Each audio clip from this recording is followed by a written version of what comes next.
देखते हैं, देखो आज क्वेश्चन पेपर में कौन से क्वेश्चन है जो आपको अच्छे लगेंगे, इंटरेस्टिंग क्वेश्चन डिस्कस करेंगे आज बहुत। जेएनयू के क्वेश्चन से देखो, the step wise synthesis to saccharin, saccharin is your artificial sugar, ये सैक्रिन होता है, ठीक है, is given below, predict reactant A B and C पूछा हुआ है, ए बी एंड सी पूछा हुआ है। अब यहाँ पे CH3 में अगर एसिड क्लोराइड एसिड SOCl2 अगर ऐड करते हो तो कोई रिएक्शन होगी क्या? तो कोई रिएक्शन नहीं होगी। SOCl2 आपका एसिड के साथ रिएक्शन करता है, एसिड क्लोराइड देता है। अब यहाँ पे आपका SOCl2 ClOH3, तो आपका मुझे लगता है SO3H आपका क्या हो सकता है, यहाँ पे रिएक्टेंट हो सकता है। तो देखते हैं कैसे होगा, आपको प्रोडक्ट पता है, आपको बस इस रिएक्टेंट अगर आपको ये है तो आप कैसे पता कर सकते हो, देखते हैं चलो। तो देखो आपके पास क्या है, टोल्यून है, टोल्यून क्या है, 6 member ring benzene with CH3 group, 6 member ring benzene with CH3 group.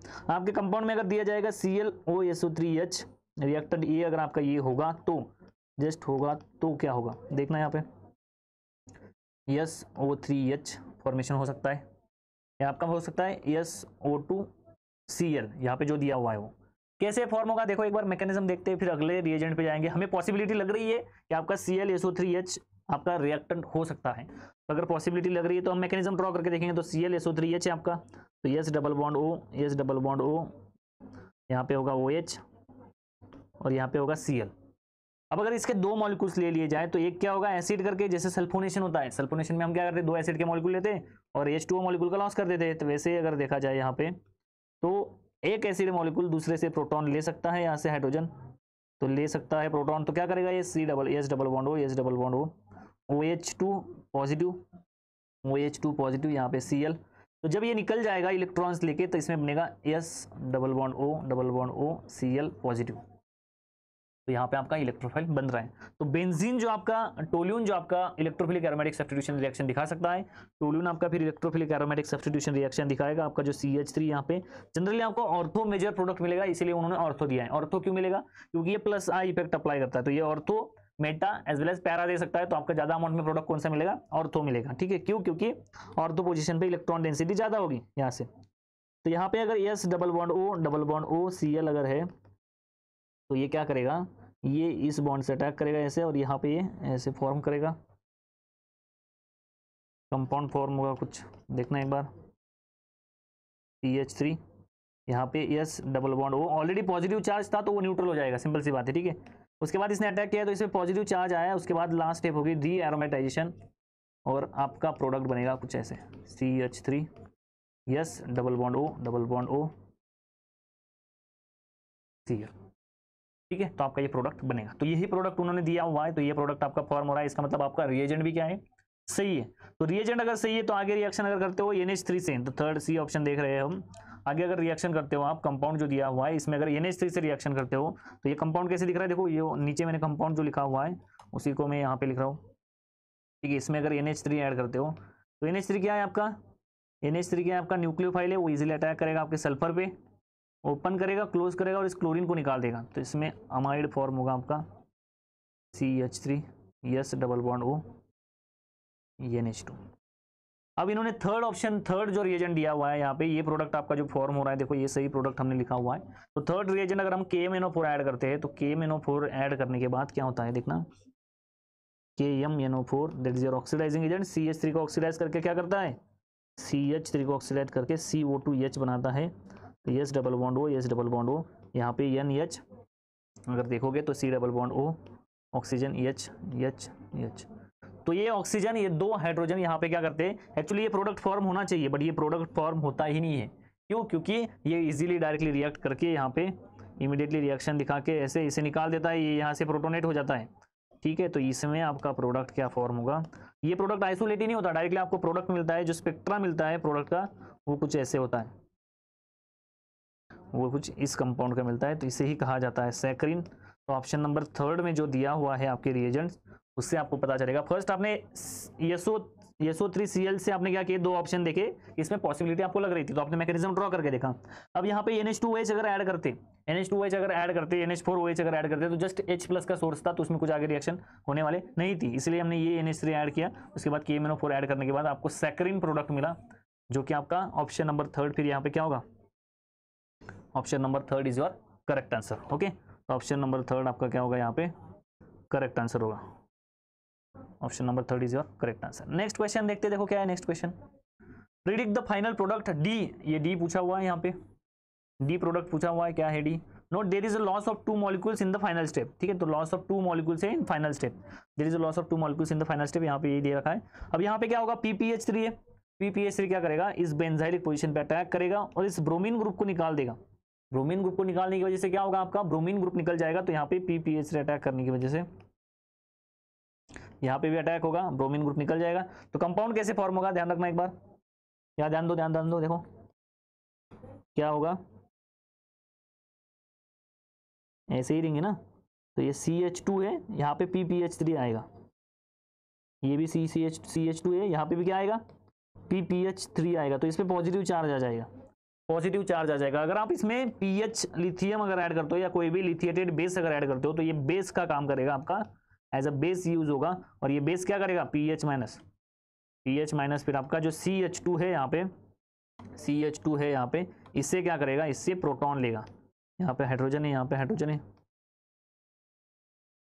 तो PH माइनस पे अटैक करेगा और ये अनायन बनाएगा, तो ये PH माइनस यहाँ पे भी अटैक करेगा और यहाँ पे अनायन बनाएगा, तो इसमें 2 अनायन फॉर्मेशन होंगे, और उन अनायंस को हम कहते हैं, अगर पॉजिटिव और नेगेटिव चार्ज अगर आपके एडजेशन में आते हैं तो उसे क्या कहते हैं हम, उसे क्या कहते हैं हम, उसे हम इलाइड कहते हैं, उसे हम इलाइड कहते हैं। तो नेक्स्ट कंपाउंड आपका क्या दिया हुआ है रिएक्टेंट में, नेक्स्ट कंपाउंड आपका दिया है यहाँ पे अल्डिहाइड अगर होगा, यहाँ पे अगर डाइअल्डिहाइड अगर होगा, तो ये दोनों अल्डिहाइड क्या करेंगे, ये जो इलाइड है इस पे अटैक करेंगे। देखो कैसे अटैक होगा, तो ये इस पे अटैक करेगा, अनायन फॉर्म करेगा, ये दूसरा भी अनायन इस पे अटैक करेगा, इस कार्बोनिल कार्बन पे अटैक होगा, यहाँ पे देखना ये, और यहाँ पे अनायन फॉर्म होगा। तो यहाँ पे कैसे होगा देखो एक बार, तो ये आपका कंपाउंड है, इस पे इन्होंने अटैक किया है, तो अटैक करने के बाद O माइनस तो जरूर फॉर्म होने वाला है, ये हाइड्रोजन, ये O माइनस यहाँ पे भी जरूर फॉर्म होने वाला है, और इन्होंने जो अटैक किया है ये कुछ ऐसे रिंग से यहाँ पे इन्होंने अटैक किया है, CH2 CH PPH3 पॉजिटिव, ये PPH3 पॉजिटिव, और इसने अटैक किया यहाँ पे, तो मैंने बॉन्ड जोड़ दिया, यहाँ पे CH लिख दिया, अगेन PPH3 पॉजिटिव, इसने अटैक किया तो बॉन्ड जोड़ दिया। अब ये क्या हुआ, पॉजिटिव और नेगेटिव चार्ज एडिशन में आ रहे, तो इस पे अटैक करेगा, ये इस पे अटैक करेगा, ये as it is aromatic compound, तो इसमें क्या होगा, आपका कंपाउंड कुछ फॉर्म होगा, देखो ऐसे 1 2 3 4 सॉरी 3 4 5 6 7 मेंबर रिंग कहीं ना कहीं फॉर्म हो रही है ऐसे। यहाँ पे क्या हो रहा है, यहाँ पे आपका O माइनस है, यहाँ पे फॉस्फोरस है, यहाँ पे फॉस्फोरस है, यहाँ पे O माइनस है, तो इन दोनों का क्या हुआ, बॉन्ड फॉर्म हुआ है, यहाँ पे PPH3 ऐसे। अब यहाँ पे क्या होगा, ये इलिमिनेशन कर देगा, इलाइड फॉर्मेशन आपको पता है, इलाइड से क्या होता है, डबल बॉन्ड फॉर्मेशन होता है आपका, ऐसे डबल बॉन्ड फॉर्म कर देगा, ये aromatic group as it is रहेंगे, तो इसमें आपका प्रोडक्ट मिलने वाला है आपको कुछ ऐसे, देखो एक बार। अब ये यहाँ पे कैसे है,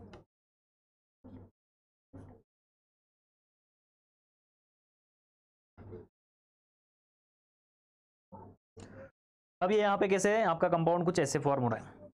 अब ऐसा ऑप्शन आपको देखना है, देखो सीक्वेंस वाइज हमने देखा है सब कुछ, क्या है यहाँ पे हमने देखा, सिंपल सी बात आपको पता होनी चाहिए, अगर आपका इलाइड फॉर्म होता है और कार्बोनिल के साथ अगर रिएक्शन होती है तो डबल बॉन्ड फॉर्मेशन होता है, वो स्टेबल इलाइड अगर होगा, देखो दूसरी बार बता रहा हूँ, स्टेबल इलाइड अगर होगा, स्टेबल इलाइड अगर होगा, तो इलाइड के 2 टाइप्स होते हैं, फॉस्फोरस इलाइड के, स्टेबल और अनस्टेबल इलाइड। इस पे क्वेश्चन आएगा, इलाइड का हर बार एक क्वेश्चन आता है आपके JNU के एग्जाम में, ठीक है, एनालिसिस मुझे बताती है। स्टेबल इलाइड क्या करता है आपका, E डबल बॉन्ड फॉर्मेशन करता है, अनस्टेबल क्या करता है, Z डबल बॉन्ड फॉर्मेशन करता है, ये पॉइंट ध्यान रखना, इस पे क्वेश्चन आएगा अगली बार, इस पे क्वेश्चन आएगा आपके 2020 एग्जाम में। अब ये क्या किया हमने, यहाँ पे इसको इलाइड फॉर्मेशन कर दिया, अल्डिहाइड के साथ रिएक्शन की, तो यहाँ पे ऑक्सीफॉस्फेटन बना, आपको D पूछा हुआ डायरेक्टली फाइनल प्रोडक्ट, तो D हमने क्या कैलकुलेट किया, आपका D आपका आया D ऑप्शन, D जो पूछा हुआ है वो D ऑप्शन आया, ठीक है, तो हमने यही प्रोडक्ट प्रेडिक्ट किया। यहाँ पे 4 मेंबर रिंग कहाँ से आ गई, अच्छा यहाँ पे ऑलरेडी 4 मेंबर रिंग थी, यहाँ पे सब में ऑलरेडी 4 मेंबर रिंग थी, हमने नहीं ली वो, ठीक है, यहाँ पे 4 मेंबर रिंग थी, यहाँ पे 4 मेंबर रिंग थी, यहाँ पे 4 मेंबर रिंग थी, यहाँ पे 4 मेंबर रिंग थी, तो 4 मेंबर रिंग अगर आप ड्रॉ करोगे तो कैसे आएगा प्रोडक्ट, तो 4 मेंबर रिंग सब में, तो वो कोई बात नहीं है, हमने छोड़ दी थी उसको, ये ऐसे, यहाँ पे ऐसे, और ये यहाँ पे ऐसे, कितने मेंबर रिंग बनेगी फिर यहाँ पे, 4 मेंबर रिंग अगर बीच में ऐड करिए तो 1 2 3 4 5 6 7 8 मेंबर रिंग फॉर्मेशन होगी। यहाँ पे कौन सी 8 मेंबर रिंग है क्या, 1 2 3 4 5 6 7 8, ये भी क्या है 8 मेंबर रिंग है। तो ठीक है, तो ये आपकी 4 मेंबर रिंग हम भूल गए थे, वो कोई बड़ी बात नहीं, उस पर कोई रिएक्शन नहीं हुई है ऐसे भी। ठीक है, तो यहाँ पे आपको क्या करना है 4 मेंबर रिंग इंसर्ट करनी, जब सोल्यूशन लिखोगे तब यहाँ पे 4 मेंबर रिंग इंसर्ट कर लेनी। ठीक है, नेक्स्ट क्वेश्चन देखते हैं, देखो क्या है next question. From the step wise reaction predict the product D and E. तो डी एंड ई पूछा है, पहला पॉइंट तो ये होता है हम ए और बी और सी निकालते बैठते हैं, तो वो करना नहीं बिल्कुल। डी एंड ई एक्चुअली हम क्या करते हैं, यहाँ पे प्रोडक्ट निकालते हैं और उसके बाद फिर यहाँ पे ऑप्शन चेक करते हैं। हम देखते हैं नहीं यहाँ पे डी और ई पूछा है, डी और ई पूछा है, डी और ई पूछा है, तो डी और ई पूछा है सब में, तो आपको देखना है।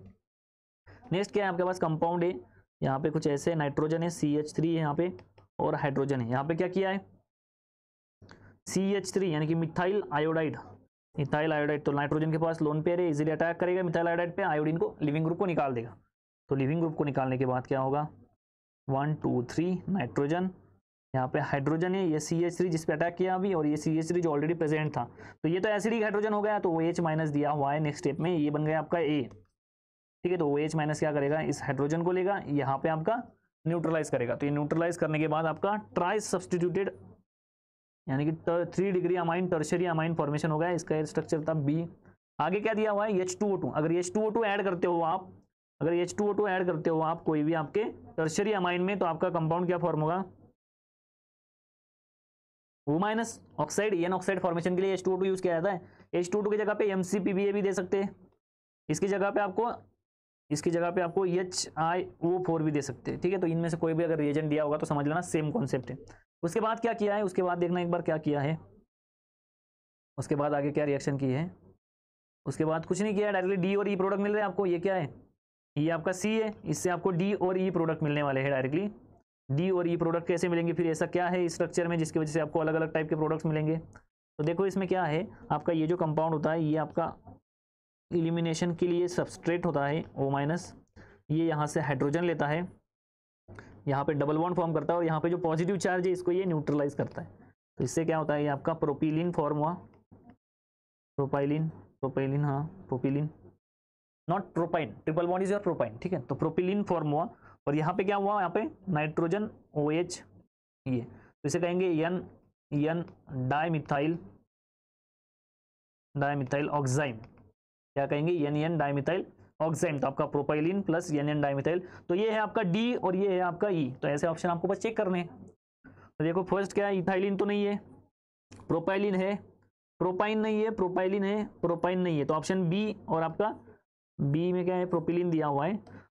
अब एन डाइमिथाइल हाइड्रोक्सिल अमाइन, ठीक है, आप हाइड्रोक्सिल अमाइन कह सकते हो, इसको हाइड्रोक्सिल अमाइन कह सकते हो या ऑक्साइम भी कह सकते हो। ठीक है, hydroxyl amine, N dimethyl hydroxyl amine, okay सही है, हाइड्रोक्सिल अमाइन, तो हाइड्रोक्सिल अमाइन भी कह सकते हो। यहाँ पे एन डाइमिथाइल अमाइन बन रहा है, यहाँ पे एन डाइमिथाइल हाइड्रोक्सिल अमाइन बन रहा है, तो ये यहाँ पे ये गलत हो गया। करेक्ट ऑप्शन क्या होगा, करेक्ट ऑप्शन होगा आपका B, that is your B option. तो बी आपका क्या है, करेक्ट ऑप्शन है। ये भी क्या हुआ लास्ट में गलत हो गया। ठीक है, नेक्स्ट क्वेश्चन देखते हैं। देखो next question is from spectroscopy section. इसमें उन्होंने बहुत अच्छा क्वेश्चन डिजाइन किया है। इसमें उन्होंने आपका IR पूछ लिया, इन्होंने UV पूछ लिया, यहाँ पे NMR पूछ लिया। अगर सिंपल सी बात अगर आपको ध्यान रखनी होगी, तो अगर IR NMR UV का डाटा दिया होता है तो पहले NMR का डाटा देखना, NMR का डाटा देखना। तो NMR का डाटा क्या बता रहा है आपको, फर्स्ट साइड्स ऑफ अनसैचुरेशन निकालो, कितने आएंगे 2 आएंगे, देखना कितने 4 8 8 10 10 6 10 माइनस 6/2 कितने आएंगे, इसमें 4/2 2 आएंगे। ठीक है, 2 साइड्स ऑफ अनसैचुरेशन है। 2 साइड्स ऑफ अनसैचुरेशन अगर आपके आ रहे हैं तो यहाँ पे एटलीस्ट 1 कार्बोनिल होगा, वो उस कार्बोनिल की वैल्यू 16 to 70 होगी, तो 1675 दिया हुआ है ऑलरेडी यहाँ पे। तो ये कॉन्जुगेशन में अगर होगा तो आपका वैल्यू कम हो जाती है, तो यहाँ पे कॉन्जुगेशन में होगा ये प्रोबेबिलिटी। नेक्स्ट आपका क्या किया है, यहाँ पे ये जो वैल्यूज दिए है ना, ये बस आपको चक्कर में डालना है इनको, इन वैल्यूज का कुछ फायदा नहीं। डायरेक्टली NMR का डाटा देखना, NMR का डाटा देखने से आपको इजीली आंसर आएगा। देखो NMR signal eight 2.13 hydrogen, 2.13 hydrogen कौन से होते हैं, जहाँ पे कार्बोनिल ग्रुप होता है और CH3 होता है, यही आपको डाटा है। कार्बोनिल ग्रुप होता है और CH3 होता है। अब 3 multiplets of each hydrogen 1 at 5 to 6, तो 5 to 6 में अल्कीन के वैल्यूज आते हैं, अल्कीन के वैल्यूज आते हैं 5 to 6 में। तो अल्कीन के वैल्यूज जो आते हैं उसके हिसाब से अगर देखो तो 5 to 6 में अल्कीन प्रेजेंट है, मतलब 3 हाइड्रोजन है, 3 हाइड्रोजन से जो आपको अल्कीन के अटैच है। तो ऐसा ऑप्शन देख लो जहाँ पे यहाँ पे 4 है 5 6, तो इसमें तो 6 है, 6 हाइड्रोजन, तो ये नहीं है, 3 हाइड्रोजन अटैच है इसको, तो ये देखो ये आपका आंसर होगा। बट डायरेक्टली टिक नहीं करना है, ठीक है, इलिमिनेट करना है सारे ऑप्शंस को। यहाँ पे 3 हाइड्रोजन नहीं है एक साथ, ये हाइड्रोजन अलग होगा, तो ये ऑप्शन भी गलत हो गया। यहाँ पे 2 हाइड्रोजन है अल्कीन को अटैच, तो ये ऑप्शन भी गलत हुआ। यहाँ पे देखो 3 हाइड्रोजन से आपके अटैच है इसको अल्कीन को, बट ये जो हाइड्रोजन होता है ना इसकी वैल्यू होती है 9.829। इसकी जो वैल्यू होती है ना, ये अल्डिहाइड का जो हाइड्रोजन होता है, यहाँ पे जो अल्डिहाइड का हाइड्रोजन होता है ना, इसकी वैल्यू होती है 8 to 10। 8 to 10 में इसकी वैल्यू है कि यहाँ पे कोई भी वैल्यू नहीं है जो 8 to 10 में, तो अल्डिहाइड तो एब्सेंट होगा 100%। ये भी अल्डिहाइड एब्सेंट, ये भी अल्डिहाइड एब्सेंट। अब यहाँ पे पॉइंट क्या है, ये बचा ई ऑप्शन जो हमने फर्स्ट टिक किया था, यही आपका क्या होगा, करेक्ट आंसर होगा। क्यों? क्योंकि यहाँ पे CH3 की 2.1 वैल्यू भी मैच हो रही है, और ये आपके 5 to 6 में 3 हाइड्रोजन की वैल्यूज भी मैच हो रही है। आपकी IR की वैल्यू देखो यहाँ पे 1675 सेंटीमीटर इनवर्स। कार्बोनिल अगर कॉन्जुगेटेड होगा तो उसकी वैल्यू डिक्रीज होती है, तो इसकी वैल्यू होगी 1675 सेंटीमीटर इनवर्स। ठीक है, कार्बोनिल की वैल्यू क्यों डिक्रीज हुई? क्योंकि यहाँ पे कॉन्जुगेशन में। ठीक है, और यहाँ पे जो यूवी का डाटा दिया हुआ था 231, आपका लैम्डा मैक्स जो दिया हुआ था 17, तो ये डाटा मैच कर रहा था आपका अल्फा बीटा अनसैचुरेटेड डाइन से, अल्फा बीटा अनसैचुरेटेड डाइन से। तो ये अल्फा बीटा अनसैचुरेटेड डाइन का आपका क्या है, alpha beta unsaturated carbonyl compound है, जिसका वैल्यू क्या हो रही है, मैच हो रही है, इसलिए इसका करेक्ट ऑप्शन होगा आपका ई। ठीक है, तो करेक्ट ऑप्शन क्या है आपका, ई है। नेक्स्ट क्वेश्चन देखते हैं। नेक्स्ट क्वेश्चन था आपका बेसिक्स ऑफ ऑर्गेनिक केमिस्ट्री से, that is from the aromatic chemistry. The protonation of carbonyl groups form a cation which is significant charge on the carbon, significant charge on the carbon atom. Okay, which of the following carbonyl form aromatic cation. तो ये जो carbon पे cation form हो रहा है, charge form हो रहा है, तो वो कौन सा कंपाउंड होगा जो आपका एरोमेटिक कटायन बनाएगा। Which of the following answer, तो कोड, जो कोड दिए उनमें से आपको आंसर बताना है। तो अगर आप 3 मेंबर रिंग है इसका अगर प्रोटोनेशन करोगे,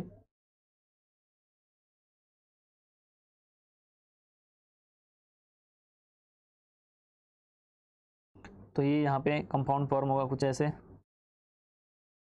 OH तो ये न्यूट्रलाइज हो जाएगा, तो पॉजिटिव चार्ज यहाँ पे आएगा, तो ये 2 पाई इलेक्ट्रॉन्स होंगे, तो ये एरोमेटिक होगा। क्या होगा, एरोमेटिक होगा। तो ये आपका तो फर्स्ट आपका जो है वो तो जरूर फॉर्म करेगा। सेकंड अगर देखते हो आप, सेकंड अगर देखते हो तो क्या होगा सेकंड में आपका साइक्लोपेंटाडाइनोन है, साइक्लोपेंटाडाइनोन है, तो ये यहाँ से ऑक्सीजन की लोन पेयर इस पर अटैक करेगी,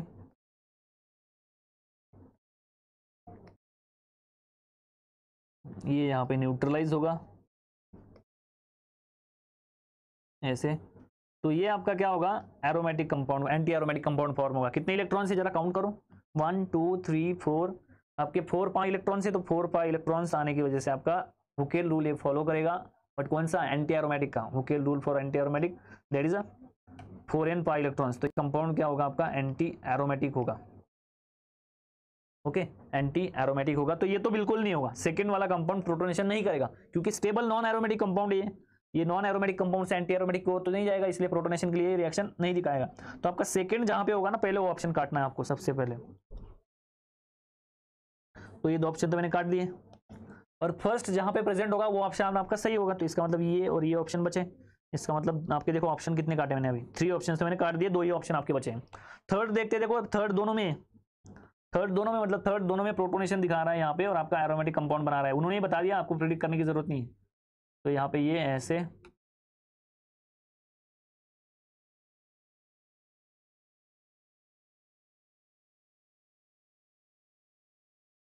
और यहाँ पे पॉजिटिव चार्ज। ये भी क्या होता है, एरोमेटिक होता है, ट्रोपेलियम कटायन होता है, ये मोस्ट फेमस एरोमेटिक कटायन होता है। ठीक है, तो ये ट्रोपेलियम है। अब बचाए 4 और 6 में, तो ये 5th देखने की जरूरत ही नहीं है, हमें देखने की जरूरत ही नहीं, तो 4 और 6 में देखना है हमें।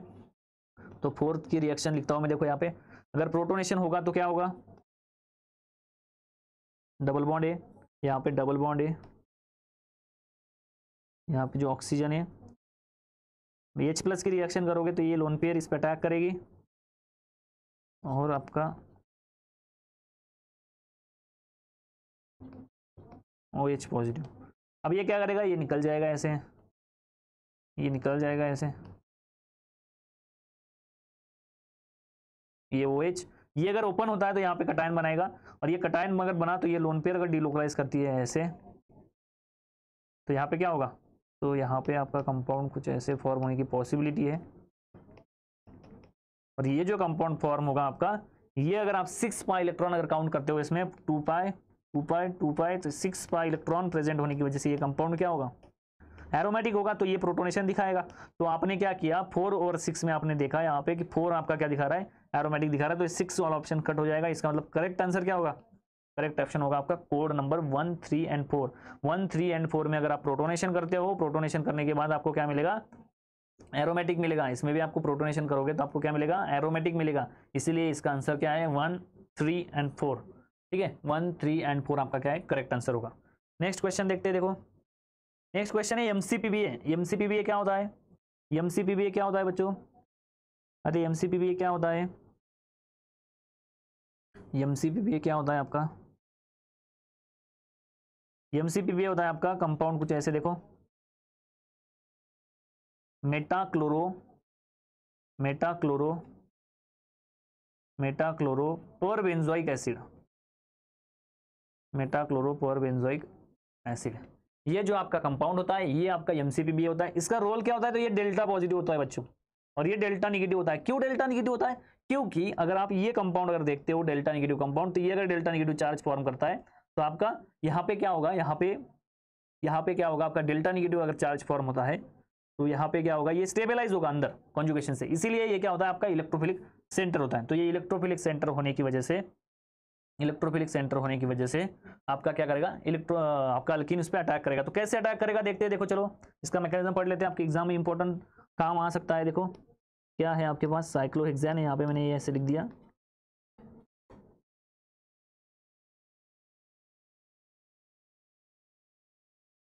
यहाँ पे मैंने एरोमेटिक ग्रुप लिख दिया। तो क्या होता है ना, ये अल्कीन इस पे अटैक कर दिए क्योंकि ये डेल्टा पॉजिटिव होता है, तो इसके पास लोन पेयर होती है, तो ये फिर से अटैक कर देता है। और ये अटैक करते समय क्या होता है ना, ये यहाँ पे चला आता है और ये यहाँ से इस एसिड पे लेके आता है और इस पे जो पॉजिटिव चार्ज बनने वाला है वो न्यूट्रलाइज हो जाता है। तो ये कॉन्सर्टेड प्रोसेस होती है, कॉन्सर्टेड प्रोसेस होने की वजह से आपका यहाँ पे इपॉक्साइड फॉर्मेशन हो जाता है। तो यहाँ पे बस क्या थे आपकी 6 मेंबर रिंग थी, तो मैंने यहाँ पे 6 मेंबर रिंग भी जोड़ दिया आपके।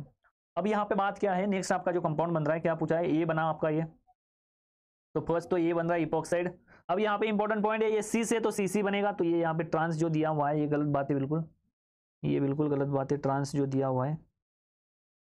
ठीक है, तो ये सी से और ये तीनों ट्रांस है। ओके, तीनों क्या है, ट्रांस है। ये दोनों ऑप्शन अगर देखोगे तो दोनों क्या है, सेम दिखाई दे रहे हैं। क्या हो रहा है, दोनों सेम दिखाई दे रहे हैं, इसमें बस हाइड्रोजन रिप्लेस किया। चलो देखते, देखो क्या है ऑप्शन, क्या आना चाहिए अपना। तो अब ये जो है सीस अगर होंगे, दोनों अगर अबो साइड से होंगे, तो अगर सीस कंपाउंड, अगर ट्रांस कंपाउंड अगर है आपका, तो ये अगर आपका कंपाउंड है तो ये इसके बैक साइड से अटैक करेगा H-, लिथियम एल्यूमिनियम हाइड्राइड दिया हुआ है। लिथियम एल्यूमिनियम हाइड्राइड क्या होता है, स्ट्रॉन्ग रिड्यूसिंग एजेंट होता है। आप 11th 12th से इसको पढ़ते आ रहे हैं। तो H- का सोर्स होता है, तो H- इस पर अटैक करेगा, ये ओपन होगा। तो ये जब ओपन होगा, अगर ये इपॉक्साइड को आप अगर इसको प्लेन, इसमें अगर आप प्लेन में लिखते हो, किसको, CH3 को अगर प्लेन में लिखते हो, देखो CH3 को अगर प्लेन में लिखा और इसको इपॉक्सीडेशन आपने अबो से किया, तो हाइड्रोजन जब अटैक करेगा तो ये बिलो से अटैक करेगा। इसमें देखो एक बार, तो इसमें आपका कंपाउंड फॉर्म जो होगा कुछ ऐसे होगा, और ये बिलो से अटैक कर रहा है, तो आपका CH3 जो सेम साइड था वो अपोजिट साइड चला आएगा। इसका मतलब ये ट्रांस बनेगा और ये हाइड्रोजन यहाँ पे आएगा। तो इसमें आपको क्या देखना है, फर्स्ट तो आपका इपॉक्साइड ट्रांस नहीं होगा, इपॉक्साइड सीस होगा। तो इपॉक्साइड सीस दो ऑप्शंस में, उसके बाद जो आने वाला ग्रुप है वो क्या होगा, यहाँ पे लिथियम हाइड्रोजन अटैक करने वाला है, तो हाइड्रोजन अटैक करेगा यहाँ पे ऐसे और इसे निकाल देगा। तो यहाँ पे कहीं ना कहीं आपका CH3 हाइड्रोजन आने वाला है। ओके, तो इसका मतलब यहाँ पे क्या है, CH3 मिसिंग है। 1 2 3 4, यहाँ पे डायोल नहीं होगा ना, तो यहाँ पे हाइड्रोजन आएगा, सॉरी यहाँ पे क्या आएगा, CH3 आएगा। ठीक है, तो हाइड्रोजन OH और CH3 आएगा, यानी कि ऑप्शन नंबर E D आपका क्या होगा, करेक्ट होगा। इनमें से कोई भी ऑप्शन करेक्ट हो, कोई दिक्कत नहीं है। ठीक है, आपका कॉन्सेप्ट क्या बता रहा है आपको, यहाँ पे CH3 रहेगा, CH3 ट्रांस होंगे, और हाइड्रोजन OH क्या होंगे, ये भी ट्रांस होंगे एक दूसरे के। ये जो ओपन हो रहा था जब सीस था, जब बैक साइड से अटैक करेगा तब ट्रांस बन जाएगा। ठीक है, तो ये आपका डी ऑप्शन होना चाहिए। फर्स्ट आपका इंपॉर्टेंट पॉइंट है, दोनों CH3 वही के वही प्रेजेंट होने चाहिए। लास्ट में आपका डायोल नहीं बनेगा, डायोल बनने की कोई पॉसिबिलिटी नहीं। अगर H+H2 ऐड किया होता है तो डायोल बनता है, तो ये डायोल यहाँ पे बनाया है, डायोल यहाँ पे बनाया है, डायल इन 3 ऑप्शन में बनाया। तो ये तीनों ऑप्शन तो बिल्कुल सरासर गलत है। ठीक है, बच्चे आपके ये 2 ऑप्शन। फर्स्ट ऑप्शन में इन्होंने क्या किया, ट्रांस इपॉक्साइड बनाया है, इसलिए ये ऑप्शन भी बिल्कुल सरासर गलत है। इसलिए डी ऑप्शन में आपको सही करना चाहूंगा, जहाँ पे सिर्फ यहाँ पे जो OH लिखा है, यहाँ पे CH3 अगर होगा तो ये करेक्ट ऑप्शन होगा। ठीक है, नेक्स्ट क्वेश्चन देखते हैं। ठीक है, तो इतने आपके ऑर्गेनिक के क्वेश्चन थे। अभी तक अगर आपने चैनल को सब्सक्राइब नहीं किया है और बेल आइकन को अगर नहीं, बेल आइकन को वहाँ पे क्या है, घंटी वहाँ पे अगर आपने टिक नहीं किए, वो बटन अगर आपने नहीं दबाया तो जल्दी से उसको दबा देना है, क्योंकि अगले आने वाले वीडियोस आपको इतने इंपॉर्टेंट होते हैं, कुछ एग्जाम से पहले कुछ इंपॉर्टेंट पॉइंट्स बताने होते हैं, तो वो सारे आपको पता चल जाएगा।